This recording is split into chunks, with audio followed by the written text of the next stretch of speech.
King, God, Demon, Loser. Hello, society. I'm Bob, and this is Offer Bob's, and this is Bob's Bearded Red. Cheers. The honest, good news, truth of why I sing is because I'm good at it, and I think, at least for me, it was obvious that to me it's the one thing that I don't want to sound too shrewd, but better than most at, or that it's something that I excel at, and that I see it much more as a vocation than an actual job or a calling. Or it's the reason I'm here. I mean, I was very ambitious early and really pushed things. Did a lot of competitions, did a lot of auditions, and I just had this focus in my mind that I want the next step to be my career. Like, I want to start working. I was very lucky when I got introduced to Richard Bradshaw at 17 years old when I was still at the choir school, and started doing coachings at the COC in my last semester at high school, and kept that relationship as I moved to Curtis and came back to do roles here. So it's like I kind of had the young artist experience. It just wasn't structured in a young artist type program. I remember, like, I was amazed the first time I worked at the Met. Because, first of all, backstage in the Met's a factory, right? Like, that's how it operates. It has to. There's 4,000 employees, for goodness sake.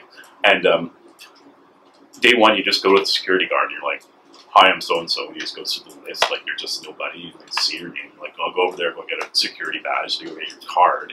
And you're all proud because the Metropolitan Opera has your picture on it. And you just swipe it in the door and you walk in. And you pass hundreds of people every day. They don't know who you are. You don't know who they are. It's wonderful. You know, like, it's awesome.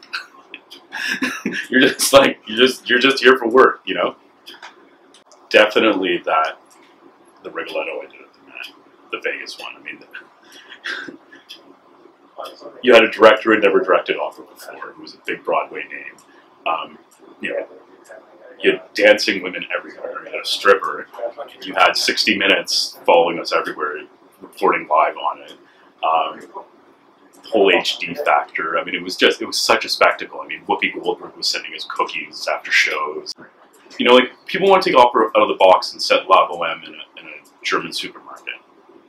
And it's like, great. Like, what's the point? If the point's just to be different, there is no point.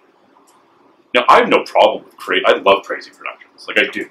If they have meaning. You know? And if they're just there to be ironic, it's like, go to Bellwoods and hang out with the hipsters. Like, I don't need my opera to be ironic, right? Like, I want it to be real. Theater's real. Well, I've always said that at the height of my career, I want to take a 1-year sabbatical and drive big rig across the United States and just be a trucker. I mean, I have an amazing trucker hat collection. Anyways, this attractive lady comes up to me and she was like, are you in the rodeo? This is in New York City, right? Are you in the rodeo? And I was like, excuse me? She's like, well, the rodeo's in town at Madison Square Garden. I was like, no, I'm actually an opera singer, which created a reason for a conversation. Anyways, she turned out to be a producer for that morning news program.